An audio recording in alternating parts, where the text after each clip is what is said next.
Good morning. I'd like to welcome each one of you in the subject Business Mathematics.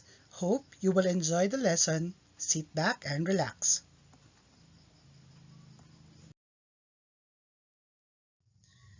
Today, we will discuss expressing fractions, decimals, percentage, and vice versa. But before that, let us first recall the decimal place value. You will see here, after the decimal point, you have tenths, hundreds, thousands, 10,000s, 100,000s, and millions. Alright, let us see examples. For example number 1, that is 7 and 8 tenths. Why? Okay, get your calculator. I'll show you how it become tenths. Okay, 8, just press 8 divided by 10 and you'll get 0.8. Going back to the decimal place value, after the decimal point is tenths, right? Is that clear? What about example number 2? Same process. You have to divide, again press 14, divided by 1000 and look for the place value. In this case, it is 14,000. Okay, same process with example number 3. What about example number 4 and 5? It is expressed in decimal. You have 5.91. So you need only to identify the place value. Example, 5.91. So after 5 is the decimal point. After the decimal point, 9 is tenths, 1 is hundreds. That is why 5 and 91 hundreds. Same goes with example number 5. Expressing fractions in decimal form. First example is what you call proper fraction. The numerator, which is 1, is lesser than the denominator, which is 4. So that is 1/4. So get your calculator. You have to press 1 divided by 4. So you will get 0.25. So ganun lang siya kadali. Now what about if the example is a mixed number? In this example, you have a whole number of 67 and then the proper fraction of 29/78. Okay, ito ang gagawin natin. Again, get your calculator. You have to press 29 divided by 78 and you will get 0.37. And then you just have to add the whole number, which is 67. So you'll get 67.37.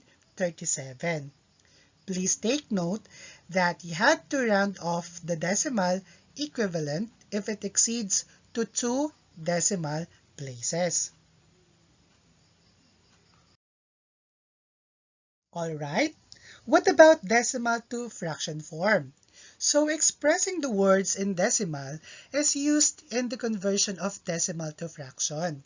The number appear in the decimal place values is the same number to be put in the numerator, while the place value in the last digit of decimal will serve as the denominator like tenths, hundreds, thousands, so on and so forth. So the conversion is shown below. Now let us have first example, 0.5. So first decimal place uses tenths, right? Kasi after the decimal point, which is 5 tenths. So the fraction equivalent is 5/10. Okay. What about the second example, 9.08? Second decimal place. After the decimal point, you have 0 and 8. So use hundreds. So the fraction equivalent is 9 and 8 hundreds. Now, what about third example? 13.208. So, third decimal place. After the decimal point, you have 2, 0, and 8. So, use thousands. So, the fraction equivalent is 13 and 208 thousandths.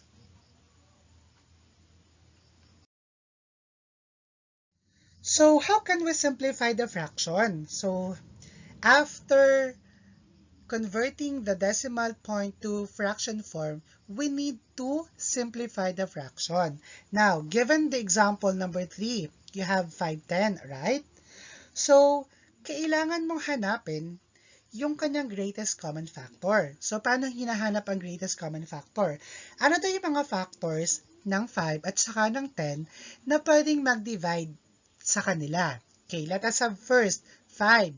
Ano ang mga factors ng 5? Only 1 and 5. Ano ang factor ng 10? 1 and 10, 2 and 5. So, may magkapareho sila, di ba? Yung 5. So, the greatest common factor ng 5 and 10 is 5. So, that is why 5 divided by 5 is 1. 10 divided by 5 is equivalent to 2.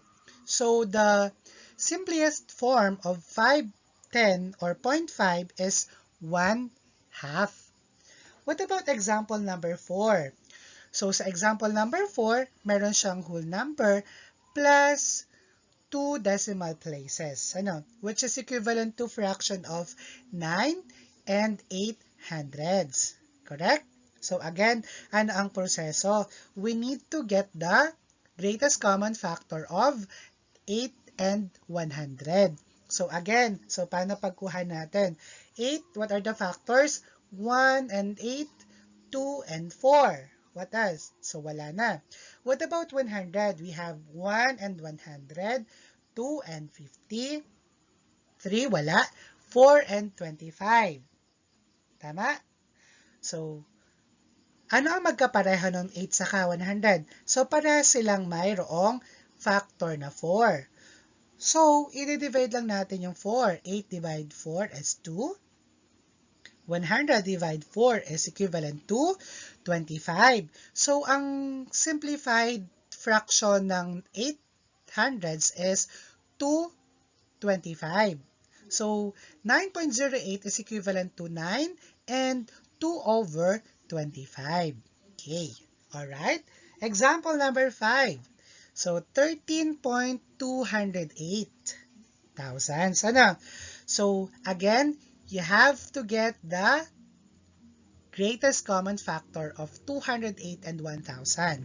So, ang greatest factor ng 208 saka 1,000 using the greatest common factor method is 8.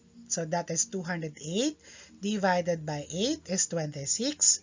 1,000 divided by 8 is 125. So, the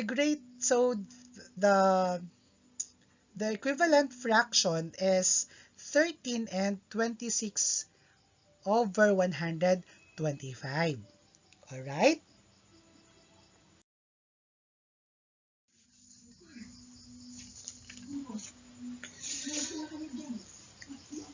Okay, expressing fractions in percent.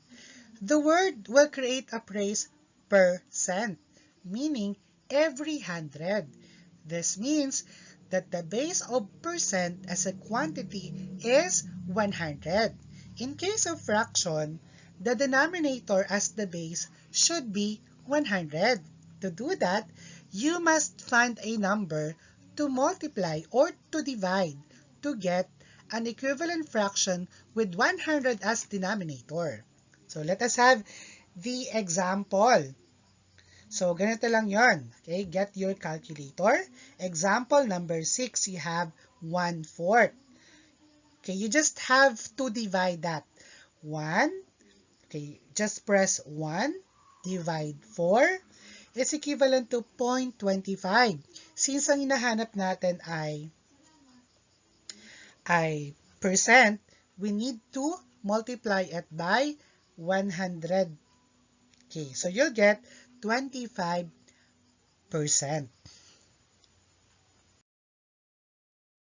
Okay. For expressing fractions in percent again, for fractions that cannot change a denominator to 100, conversion of fractions to decimal must be done first. Then multiply the decimal equivalent by 100 or move 2 decimal point to the right, then add percent sign. So, pwede naman yung proseso na ganito. Okay, again, get your calculator. You have to press 1 divided by 8 and you'll get 0.125. And then you just have to multiply it by 100. So you will get 12.5%. So ganun lang yung shortcut method ng pag-express ng fractions in percent. Okay, now what about example number 9? So ito ay again mixed number na hindi mo siya pwede i-change sa denominator na 100. Again, yun munang 2 over 3. Okay, again, 2 press 2 divided by 3 is equivalent to 0.66666. Okay, maraming 6. Ano? Then after that, you have to add the whole number, which is 8. So you will get 8.666666, and then you multiply by 100. So you will get 866.666 something. Pero we have to apply the rounding off. So the answer is 866.67%. Let's proceed to expressing percent in fraction. So like in conversion of fractions to percent, the main concept here is the base of percent as 100.